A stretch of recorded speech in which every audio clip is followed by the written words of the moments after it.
Baiklah, Assalamualaikum warahmatullahi taala wabarakatuh pada semua pendengar dan juga penonton-penonton yang berada bersama dengan live FB Al-Amin Edu Oasis. Selamat pagi ataupun selamat tengah hari, mungkin ada yang tengah menonton pada waktu tengah hari. Selamat malam dan pasti sekali selamat berpuasa dan selamat ber-PKP di rumah masing-masing. Okey. Baik, hari ini kita akan membicarakan tajuk redesigning Ramadan dalam segmen Info Talk, Info Talk Live. Okay, jadi untuk siri pertama ni kita menjemput um, Haji Tuan Yaakob Tuan Sof, iaitu seorang pengarah eksekutif Al-Amin Edu Oasis dan juga Al-Amin Edu Niaga. Jadi pada hari ini kita akan mendengar, berkongsi dan bertanya soalan dengan tetamu jemputan kita. Jadi tanpa membuang masa lagi, saya menjemput dan mempersilakan. Assalamualaikum Tuan Haji. Waalaikumsalam. Okey, Alhamdulillah sihat? Baik, Alhamdulillah. Syafiq. Alhamdulillah. Alhamdulillah sihat. Uh, Tuan Haji, macam mana Ramadan di rumah tahun ni? Alhamdulillah, tahun ni kita duduk kat rumah je. Jadi kerja daripada rumah. Jadi ada masanya kita seronok lah. Kita masa agak lebih panjang lah. Kita tidak perlu pergi ke pejabat. Dan kita ada ruang lebih besar, lebih banyak untuk kita menumpukan aktiviti yang bermanfaat, insyaAllah.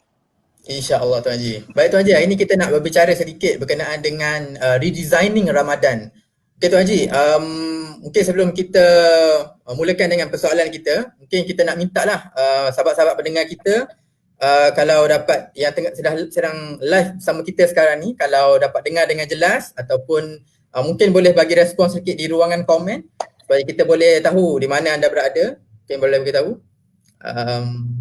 Okay, Tuan Haji, jadi kita teruskan dengan soalan pertama sambil-sambil tu. Baik Tuan Haji, dalam kita Ramadan tahun ni 1441 Hijrah, kemampuan kita mungkin berbeza setiap orang. Jadi pada pandangan Tuan Haji, macam mana kita sebagai individu kita nak redesign kita punya Ramadan? Silakan Tuan Haji. Okay. Terima kasih Syafiq. Jadi Alhamdulillah, terima kasih kepada semua saudara-saudari yang berkesempatan untuk bersama-sama kami pada pagi ini. InsyaAllah saya cuba berkongsi apa yang boleh dengan tuan-puan untuk kita mendapatkan manfaat daripada perkongsian yang kita adakan pada pagi ini. Jadi apabila kita tengok tajuk redesigning ni nampak macam macam hebat punya. Bukanlah kita nak redesign Ramadan sebenarnya. Kan? Kita Ramadan tu tetap Ramadan. Kita nak tukar macam mana kan? Kita tidak akan tukar Ramadan jadi Rejab, Syaban ataupun bulan-bulan biasa. Ramadan tetap Ramadan, puasa tetap puasa. Tapi apabila kita bercakap tentang redesigning, kita untuk mereka bentuk atau menyesuaikan dengan keadaan Ramadan pada tahun ini yang berbeza daripada tahun-tahun yang lepas, dengan apa yang ada pada kita, kemampuan kita dan juga persekitaran yang kita ada. Itu yang kita maksudkan dengan redesigning program kita tu. Jadi perkara yang kita perlu ambil kira dalam kita redesigning ialah satunya of course lah kemampuan. Kan? Jadi kita mungkin cita-cita tinggi, banyak nak buat. Tapi kita kena tengok kemampuan kita. Tapi kemampuan sahaja tu kita tak nak, kita setiap kali kita apabila kemampuan, kita bercakap kemampuan, kita mengalah. Saya tak mampu, saya buat ni takat ni je, tak boleh kan. Apabila kita bercakap tentang kemampuan, kita di sana tu mesti ada pengorbanan. Kena ada keluar biasaan tu. Kalau setakat kita mampu saja, maka kita tak mampu apalah. Tapi kemampuan tu kena dengan adanya pengorbanan. Betul. Jadi itu sedikit tentang redesigning tu. Jadi kalau kita nak tengok apakah bentuk yang kita nak lihat dari segi redesigning Ramadan kita kali ini. kita tahu kita berada di rumah. Kita tidak lagi pergi ke pejabat ataupun mereka yang terlibat dalam selektif industri, mungkin mereka tetap juga pergi ke pejabat. Dan ada kewajiban kita mungkin bekerja dari rumah, ataupun mungkin ada yang tidak ada benda yang boleh dibuat oleh kerana industri tertentu mungkin ada kekangan-kekangan yang mana kerja di rumah pun tidak boleh dilakukan. Jadi itu mungkin juga tidak dapat bekerja. Jadi Ramadan kali ini akan memberi peluang kita lebih banyak masa. Kalau kita tak pergi pejabat, tak perlu di jam. Dan kita juga Ramadan kali ini kita juga tidak dibenarkan untuk ke masjid. Betul. Kalau biasa kita pergi tarawih di masjid, kita solat fardu di masjid. Kali ini kita tak dapat. Tapi juga kita juga tidak dapat pergi bazar Ramadan, kan? Biasa kita kalau kita petang-petang kita mungkin bekerja, cari kuih, cari lauk dan sebagainya. Tapi kali ini juga kita tidak boleh berlaku demikian. Jadi itu antara senario-senario yang berubah daripada sedia. Jadi apabila kita nak tengok apa yang kita boleh buat dengan perubahan-perubahan ini. Pertama kita kata tadi ialah tentang kemampuan kita. Kemampuan kita. Jadi kemampuan kita dari segi masa insya-Allah lebih. Betul. Dari segi apa yang kita nak buat, amal-amal ibadah ataupun amal-amal apa sekalipun, kekangannya tidak amat sedikit saja. Kecuali kita tak dapat pergi masjid. Tapi tidak pergi masjid bukan bererti kita tidak boleh salat berjemaah. Kan? Tidak ada perbezaan di situ. Mungkin kita tak boleh pergi berbuka dengan anak yatim, tidak boleh berbuka dengan sahabat handai dan sebagainya di masjid. Tapi kita tak boleh berbuka dengan keluarga. Betul. Dari segi benda-benda persekitaran yang dari segi itu, kita tidak ada kekangan. Yang kedua, persekitaran kita. Persekitaran kita itu juga tidak membantukan kita untuk melakukan apa saja. Kita nak menyumbang. Sekarang ni kita ada sistem online. Boleh saja bersedekah online. Kita tidak membantu anak orang miskin. Kita tak perlu sumbang kepada secara direct, tapi ada NGO-NGO yang menguruskannya. Boleh sumbang online. Kita nak buat apa saja, kita boleh buat. Bahkan kita ada lebihan. Contohnya kita tidak perlu pergi bazar Ramadan. Itu kita mungkin boleh menjimatkan Betul, bos. dan menjimatkan kita daripada melakukan pembaziran. Ya. Yeah, jadi penambahan-penambahan itu membantu kita dari segi aspek lain. Dan kalau kita di rumah bersolat berjemaah di rumah dengan keluarga, dengan anak isteri, itu dia menguji kita. Kalau kita tengok ramai orang berkongsi tentang bagaimana menjadi imam tarawih dengan berbagai lagak dan gayanya. Inilah masanya kalau kita kekurangan ilmu, kekurangan hafalan, membuka peluang kita untuk berusaha untuk lebih menghafal, membaca supaya kita lebih bersedia untuk jadi imam. Jadi tidaklah menjadi solat tarawih kita baca orang kata surah Al-Kausar, surah Ahad saja, kan? Kita sepatutnya lebih jauh daripada itu. Jadi 3 perkara yang saya ingin sebut ialah satu, pengorbanan itu perlu kerana perubahan-perubahan itu akan menyuruh kita, meminta kita untuk bekerja lebih. Sebab dengan senario-senario yang demikian, kita perlu berubah. Contohnya kalau kita kurang ilmu, kita perlu tambah ilmu. Dan ini insya-Allah dengan masa yang lebih terluang itu, insya-Allah kita akan lebih peluang untuk menambah ilmu, insya-Allah. Jadi itu antara benda-benda yang kita boleh usahakan dengan perubahan-perubahan yang berlaku ini, dan tidaklah kita statik sahaja. Kita kena pasti kita lebih berdisiplin untuk memanfaatkan masa yang ada itu untuk menambah ilmu, menambah amal dan sebagainya. Rasa itu lebih kurang yang saya nak sebut tentang redesigning Ramadan. Betul tu Haji. pada pendapat saya tertarik lah bila Tuan Haji sebut macam mana kita respon kepada keadaan tersebut. Contohnya Ya. kalau kita respon benda tu sebagai satu yang menyusahkan kita, duduk dalam rumah, tak boleh pergi masjid, tak boleh nak nak solat bertarawih, berjemaah dan sebagainya. Ha. Seolah-olah kita perlukan masjid untuk beriman. Memanglah saya tak Nah. nafikan masjid itu penting lah, satu aspek penting lah bagi kita orang Islam. Tetapi bila PKP ni berlaku, bila COVID-19 muncul pada tahun 2020 ni, dalam erti kata lain, ia menambahkan nilai iman kita sebenarnya. Ya. Betul tak Tuan Haji? Ya. Kita boleh beriman dekat rumah. Kita boleh berdoa, bersolat, kan? Maksudnya di mana saja tempat kita berada, kita boleh melaksanakan tugas kita sebagai seorang muslim. Baik Tuan Haji, kita teruskan kepada soalan kedua kita pada hari ini. Ya. Mungkin boleh Tuan Haji kongsikan sedikit lah perbezaan Tuan Haji sendirilah yang Tuan Haji alami antara Ramadan tahun ini dengan Ramadan tahun-tahun lepas. Mungkin dah masuk hari ketiga ni, mungkin kita dah boleh rasailah perbezaan tu yang ketara bagi Tuan Haji. Jadi kita tengok kita cuba imbas kembali sedikit akan maqasid puasa itu sendiri. Kita selalu didengarkan dengan ayat Al-Quran di surah Al-Baqarah. A'udzubillahi minasyaitonirrajim. Ya ayyuhallazina amanu kutiba alaikumusiyam kama kutiba alal ladzina min qablikum la'allakum tattaqun. Disuruhkan diwajibkan atas kamu berpuasa sebagaimana telah dilakukan oleh terdahulu.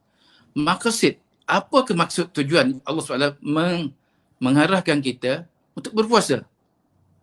Jadi apabila beberapa komen dari mufassirin, dia menyebut bahawa apabila Allah SWT berseru kepada orang beriman, tidak ada seruan yang tidak akan kebaikan. Semua seruan-seruan itu adalah arah kebaikan. Kutiba alaikumusiyam. Untuk mewajibkan berpuasa itu mengarah sesuatu ke arah kebaikan. Dua arahan Allah SWT ke arah kebaikan dan meninggalkan kejahatan. Itu arahan yang Allah SWT bagi dua je. Membuat kebaikan dan jauhkan kejahatan. Jadi kita itu sebagai kita punya panduan hidup kita, panduan di mana saja kita berada. Jadi kalau kita berada di rumah, itu jadi ukuran kita. Kita hendak berbuat baik dan jauhi kejahatan. Jadi apabila puasa ni, kita dalam bulan puasa ni, Allah SWT memberikan kita satu rahmat, anugerah yang besar untuk kita berpuasa. Berpuasa ni kita yang kita selalu dengar hadis akan hanya dinilai oleh Allah SWT. Khusus Allah SWT menganugerahkan kepada kita satu amalan yang tidak ada tolak bandingnya. Jadi of course dia puasa ni setahun sekali datang. Walaupun sunatnya kita boleh membuat bila-bila masa, kan. Tapi Ramadan setahun sekali. Dan di dalam Ramadan itu adanya Al-Quran, diturunkan Al-Quran. Satu jam bila kita berpuasa ni, kita kadang-kadang kita ambil yang wajib sahaja. Cukup makan kadang-kadang. Orang kata cukup makan je. Yang sunat-sunat tu kita kemudiankan. Padahal banyak daripada sunah-sunah yang Rasulullah ajar kepada kita itu perkara mudah untuk kita laksanakan untuk menyempurnakan puasa kita. Dahlah kita puasa, kita tambahlah aktiviti kita dengan sunnah-sunnah yang mana untuk melengkapkan puasa. Contohnya kita berdoa sebelum berbuka, kita membaca Al-Quran, kita tadarus, kita berbuka dengan kurma, sahur lewatkan, dan malam kita bangun malam untuk bertahajud. Itu antara aktiviti-aktiviti yang kita rasa kita boleh buat sama ada sedikit atau banyak untuk kita menyempurnakan puasa kita. Itu orang kata benda yang pasti kita boleh buat insya-Allah, kan. Itu rasa tidaklah besar dengan walaupun tiada kita tak boleh pergi masjid, kita masih boleh bertarawih, masih boleh salat berjemaah. Melainkan kalau duduk rumah tu seorang tu lain kira, kan. Kalau bagi yang ada keluarga, ada kawan serumah, tetap boleh melakukan secara berjemaah. Jadi itu aktiviti utama yang kita jangan miss lah kalau boleh kan. Baca Betul. Quran setiap hari, apa saja, menambah ilmu setiap hari, melakukan solat berjemaah setiap hari, itu benda wajib kita laksanakan.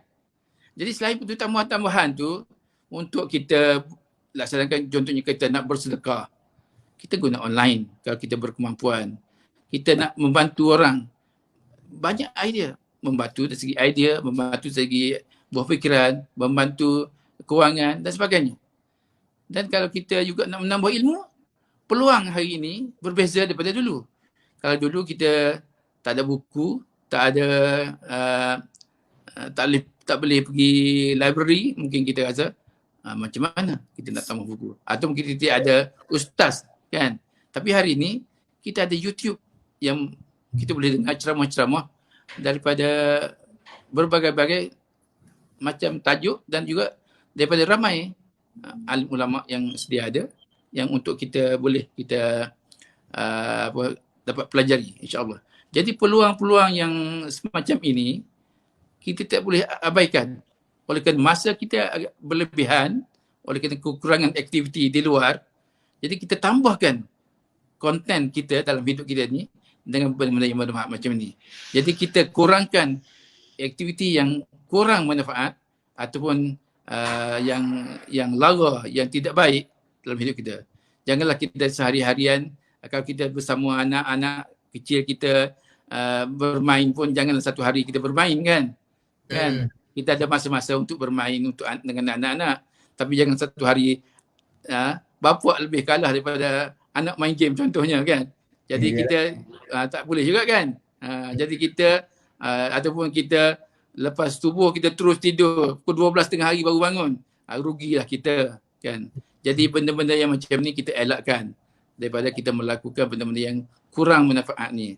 Bukan kata tidur tu salah, tapi jangan separuh hari kita gunakan masa tu untuk tidur. Bahkan kita boleh isi dengan berbagai manfaat yang kita boleh kita dapatkan, insya-Allah. Betul Tuan Haji. Okey, baik Tuan Haji. Saya setuju dan saya sokong sangatlah saranan yang Tuan Haji bagi pada tadi. Banyak benda-benda yang kita boleh elakkan lah kita lakukan, sebab bukan bulan Ramadan ni bila lagi adalah peluang untuk kita buat semua benda yang kita tak pernah buat sebelum ni ataupun kita jarang buat kan. Jadi kita kena rebutlah peluang-peluang yang disediakan dalam musim Ramadan dan juga musim PKP di rumah ini. Okey. Saya teruskan kepada soalan kita yang terakhir. Okey, sebelum tu kalau ada pendengar kita yang sama-sama live dengan kita yang nak respon ataupun nak bagi persoalan kepada Tuan Haji, directly boleh komen saja di bawah ataupun boleh respon apa-apalah. Kalau ada bisnes ke nak dipromote, bolehlah kan, kita buka kan. Kalau nak jual keripik ke, nak jual kuih ke dan sebagainya, boleh komen je kat bawah. Kita bantulah sama-sama usahawan, insya-Allah. Baik Tuan Haji, kita teruskan dengan soalan kita yang ketiga dan soalan kita yang terakhir sebelum kita akhiri kita punya live pada hari ini. Harapan Tuan Haji bagi Ramadan tahun ini secara amnya dan khususnya untuk COVID-19 di Malaysia. Silakan. Kita hamba Allah SWT ni yang diberikan peluang oleh Allah SWT untuk sampai kepada bulan Ramadan ni, kita selalu berdoa supaya umur kita dipanjangkan untuk sampai ke Ramadan, next Ramadan. Jadi kita selalu memasang cita-cita tu. Tapi apabila sampai kepada tarikhnya, janganlah kita pula menghampakan diri kita. Jadi yang terbaik ialah azam kita ialah jadikanlah puasa tahun ni, Ramadan kali ni yang terbaik dalam hidup kita. Itu pasti kita kena pasang niat dan cuba sebaik mungkin untuk kita laksanakan sebaik-baik program untuk kita sepanjang Ramadan, supaya pada pandangan kita lah, of course, puasa yang terbaik pada tahun ini, insya-Allah. Jadi pengisian tu tak mudah. Nak jadi puasa yang terbaik tu tak mudah. Tapi saya sebutkan tadi ialah pengorbanan. Kalau tidak ada pengorbanan, dia tidak akan jadi yang terbaik. Kalau tahun lepas kita puasa 30 hari dan kita buat yang sunat, Contohnya kalau kita tahun lepas kita baca 1 juzuk Quran, tahun ni kita tambah lah. Kalau tahun lepas kita bangun malam, 1 malam seminggu, tahun ni kita tambah. Kalau tidak tiap-tiap malam pun 2 malam, 3 malam dan sebagainya. Jadi kena ada pembaikan, ke arah pembaikan. Pertama pengorbanan. Yang kedua disiplin. Disiplin ni penting sebab apabila dia berada di rumah ni dia senang tidur, katil pun dekat. Tapi dapur dekat pun tak boleh pergi dapur lah kan. Tapi katil tu dia dekat. Jadi apabila dekat tu tendensi kecenderungan kita ialah ngantuk tidur. Padahal kita boleh bertahan kan. InsyaAllah kalau kita tengok benda lain, kalau menonton, kita boleh je bersekam mata. Tapi apabila dalam bulan puasa ni tak boleh bersekam mata. Kenapa? Itu kita pengorbanan kan. Yang kedua disiplin tadi. Yang ketiga perancangan. Kita kena ada perancangan. Tahun ni apa kita nak buat? Ataupun kalau ni hari ni hari ketiga, dah apa yang kita rancang dalam hidup kita? Kalau kita kata dalam Ramadan kali ni kita nak khatam sekali Al-Quran. Sepatutnya pagi ni hari ketiga. 3 juzuk. Kan? 3 juzuk. Kalau kita baru 1 juzuk ataupun 1 muka, banyaklah nak kejar.